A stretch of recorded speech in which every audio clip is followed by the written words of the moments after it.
अब हमारे साथ एमके ग्लोबल फाइनेंशियल्स के मैनेजिंग डायरेक्टर कृष्ण कुमार कारवा जुड़ गए हैं, जिनके पास इक्विटी कैपिटल मार्केट में 3 दशक का अनुभव रहा है। आइए उनसे समझते हैं मार्केट का trend. Krishna sir, good morning. Thank you आज सीन गुड बिजी आवाज मॉर्निंग। से बात करने के लिए। धन्यवाद, आपने मुझे बुलाया इसके लिए। मार्केट में इस समय क्या मूड माहौल, क्योंकि ब्रॉडर मार्केट में एक बहुत वन वे तेजी रही और कई लोग थोड़ा पिछले हफ्ते कह रहे थे कि थोड़े एग्जूबरेंस के साइन थे। जिस तरीके से एक के बाद एक ब्लॉक्स आ रहे थे और सारे एब्जॉर्ब हो रहे थे 2-2 मिनट में, और उसके बाद स्टॉक्स 10-10% ऊपर जा रहे थे, जो कन्वेंशनल विजडम के अगेंस्ट है। आपका क्या व्यू है? नहीं, सही कहा अनुज आपने कि मार्केट एक कंसोलिडेशन फेज की ओर बढ़ रहा है। तो आप देखेंगे तो पिछले 3 महीने में निफ्टी करीब 10-12% बढ़ गया and small cap mid cap indices करीब 20% से बढ़े हैं। और अगर आप स्टॉक्स देखें तो मिड कैप स्मॉल कैप में तो काफी 30-40-50% भी काफी स्टॉक्स में बढ़ावट हुई है। तो ये देखते हुए और मुझे लगता है कि शायद मैक्रोज जो थे विच इज कि ग्लोबली इंटरेस्ट रेट्स वगैरह पॉज पे आने लगे, इन्फ्लेशन थोड़ा सा लगा कि रुकेगा। लोकली भी आरबीआई ने 2 bar now interest rate pause रखे हैं, तो उससे वजह से भी जो पॉजिटिविटी आ रही थी उसका भी पूरा प्ले आउट शायद हो गया है। एंड पिछले 3 महीने से आप देखेंगे तो एसबीआई इनफ्लोज भी बहुत ही रोबस्ट रहे हैं। तो ये सब कारणों से जो मार्केट ऊपर अच्छे से इम्प्रूव किया, बट कहीं ना कहीं वैल्यूएशंस का भी तो नजरअंदाज नहीं कर सकते हैं। तो मार्केट बहुत रैशनली बिहेव कर रहा है कि पिछले हफ्ते से आप देख रहे हैं कि मार्केट थोड़ा कंसोलिडेशन मूड में है, थोड़ा बहुत प्रॉफिट टेकिंग है। एंड इससे बढ़िया क्या हो सकता है कि ओवरबॉट या ओवर एक्सूबरेंस हो उसके पहले ही इन्वेस्टर्स ने थोड़ा सा एक पॉज लिया है। तो रैशनली बिहेव कर रहा है। मुझे लग रहा है कि नाउ मार्केट्स क्वार्टरली रिजल्ट्स वगैरह फिर से शुरू हो जाएंगे 15 जुलाई से। उसके लिए वेट कर रहा है कि भाई कौन से सेक्टर्स में कैसे मूव वगैरह या किस तरीके के फर्स्ट क्वार्टर या आगे का क्या ज्ञान है, उसके हिसाब से आई थिंक बहुत ही रैशनल बिहेव कर रहा है मार्केट। एंड इवन आप म्यूचुअल फंड भी देखेंगे तो एसआईपी फ्लोज तो रेगुलरली चल रहे हैं, बट नेट इनफ्लोज 2 महीने से थोड़े स्लो है। तो अगेन जो लंपी इन्वेस्टर्स है आई थिंक उन्होंने भी प्रॉफिट टेकिंग पिछले 2 महीने से किया है। तो बहुत ही रैशनल मार्केट है ऑनेस्टली। मार्केट है बिल्कुल। ठीक है, तो ये बात हो गई इस समय एक ओवरऑल मार्केट व्यू की। एक इस समय जो एफ आई का पैसा आ रहा है, कृष्णा सर, वो आपके हिसाब से किन पॉकेट्स में जा रहा है? क्योंकि क्लियरली 2-3 बैंकों ने लीड किया, लेकिन कंजम्पशन ने बहुत शानदार मूव्स दिखाए हैं। क्या कंजम्पशन में आपको लग रहा है कि अभी भी पैसा चेज कर रहा है, और क्या यहाँ अभी भी चेज करना चाहिए? डेफिनेटली आई थिंक वो सेक्टर थोड़ा दबा हुआ भी था। और अगर रूरल इंडिया वगैरह पिकअप का एक्सपेक्टेशन है तो जहाँ पे अंडर ओनरशिप है, जहाँ पे लग रहा है कि नेक्स्ट 3-4 क्वार्टर में अच्छा पिकअप होगा, तो वो सेक्टर्स अट्रैक्ट करेंगे इनफ्लोज एंड राइटली सो। तो आप देखेंगे कि despite the best of numbers चाहे बैंक्स वगैरह के आए, बट वहाँ के स्टॉक्स शायद ओवर ओन्ड है, एफपीआई भी काफी ओन करते हैं। तो वो स्टॉक्स में इतनी ज्यादा बढ़ोतरी नहीं हुई। तो एफपीआई भी ऑब्वियसली रैशनल बिहेवियर रहता है उनका भी।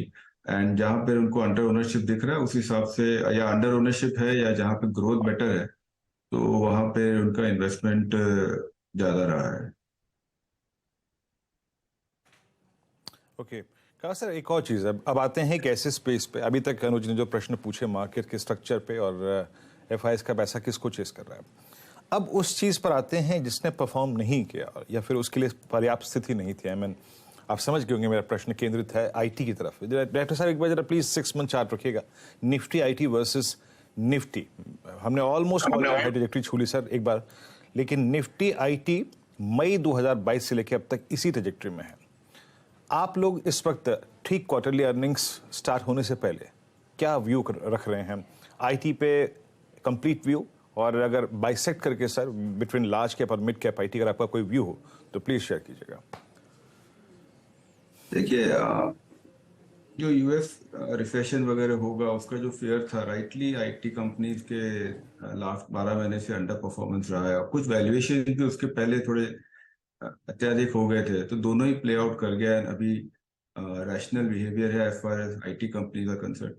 बट अभी भी क्लैरिटी नहीं है, जो भी कमेंट्री वगैरह आ रही है उससे ऐसा समझ में नहीं आ रहा है कि ग्रोथ कैसे रहेगी आने वाले 1-1.5 साल में। तो आईटी इसलिए इन्वेस्टर्स थोड़े से वेट एंड वॉच मोड में है। बट हैविंग सेड दैट, मुझे लगता है कि फंडामेंटली आईटी कंपनीज का जो बिजनेस कंस्ट्रक्ट है, जहाँ पे इतने कैश फ्लो बहुत स्ट्रांग होते हैं, तो वो सब देखते हुए मुझे लग रहा है कि यहाँ से आईटी कंपनी ज्यादा घटेंगे नहीं। जितना घटना है उतने शायद घट गए हैं, लेकिन अपटिक कब आएगा ये थोड़ा बोलना मुश्किल है। तो अगर लॉन्ग टर्म इन्वेस्टर्स है तो यहाँ से उनको इन्वेस्ट करना शुरू करना चाहिए, नोइंग फुल्ली वेल दैट 6-8 महीने के लिए शायद 2-3 क्वार्टर समय लग सकता है। Between large cap and mid cap अगर आप देखेंगे तो लार्ज कैप कंपनीज के जो ग्रोथ है, सब ऐसा लग रहा है कि नेक्स्ट 1-1.5 साल के लिए उनकी ग्रोथ 8-10% से ज्यादा नहीं है, और वैल्यूएशन भी उनके करीब 22-24% टाइम अर्निंग्स पर है।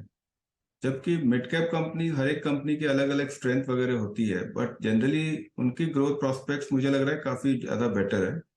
तो अगर यंग इन्वेस्टर्स है या ज्यादा मिड कैप आईटी में इन्वेस्ट करेंगे तो शायद रिटर्न्स आपको बेटर बनेंगे, लेकिन लार्ज कैप आईटी में रिस्क कम रहेगा।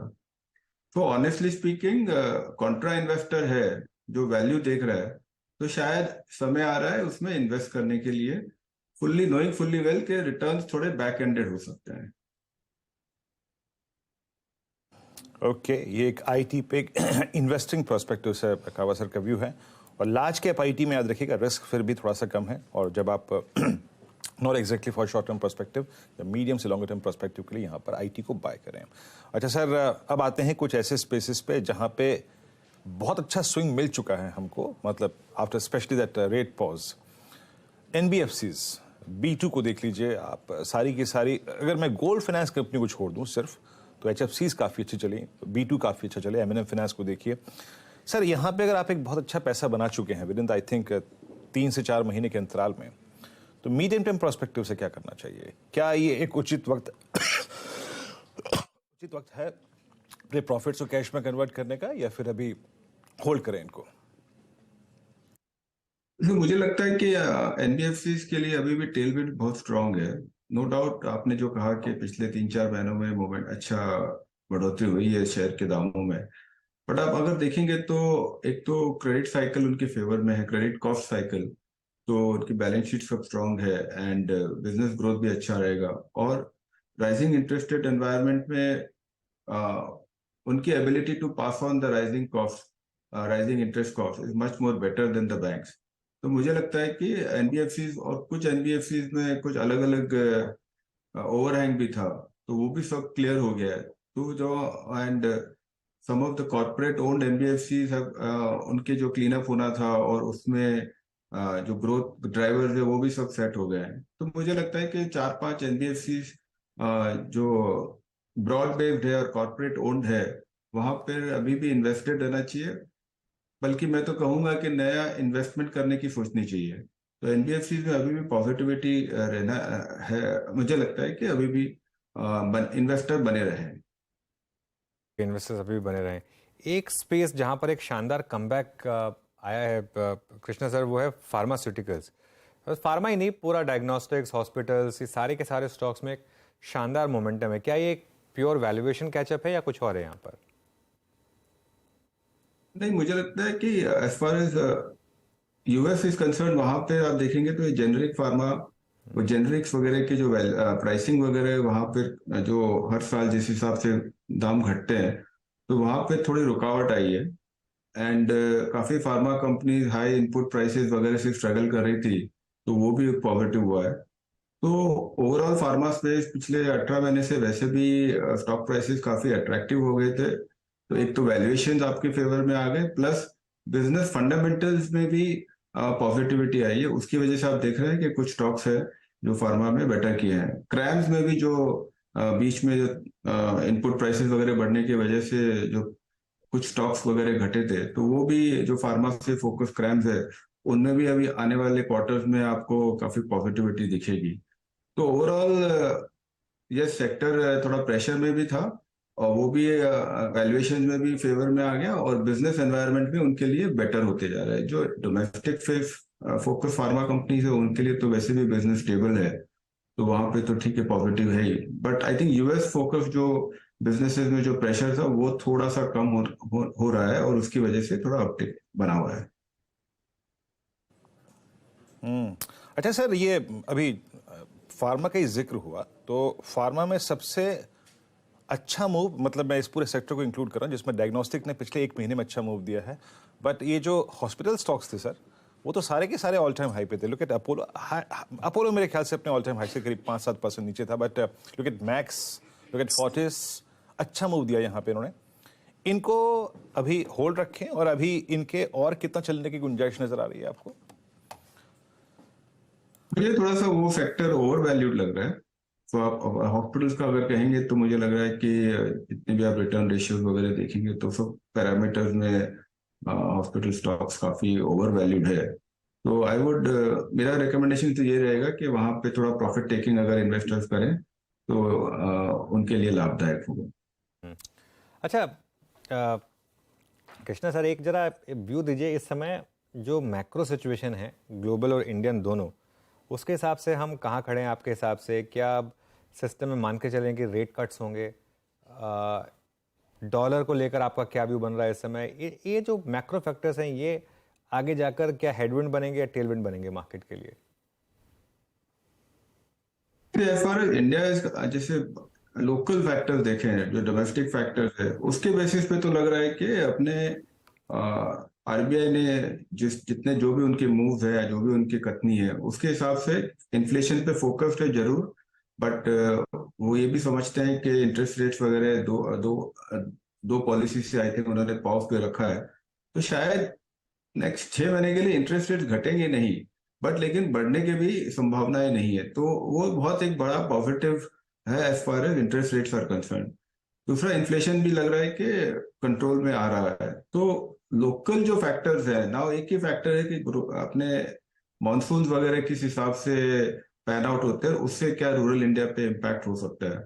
अदरवाइज लोकली जितने भी फैक्टर्स है वो सब पॉजिटिव है। गवर्नमेंट के हिसाब से भी जो उनकी स्पेंडिंग है, तो उसकी वजह से भी जो इंफ्रास्ट्रक्चर स्पेंडिंग वगैरह के ओवरऑल इकोसिस्टम में जो लिक्विडिटी वगैरह है वो भी बेटर है। तो लोकल फैक्टर्स में तो कहीं पे भी कोई प्रॉब्लम नहीं है।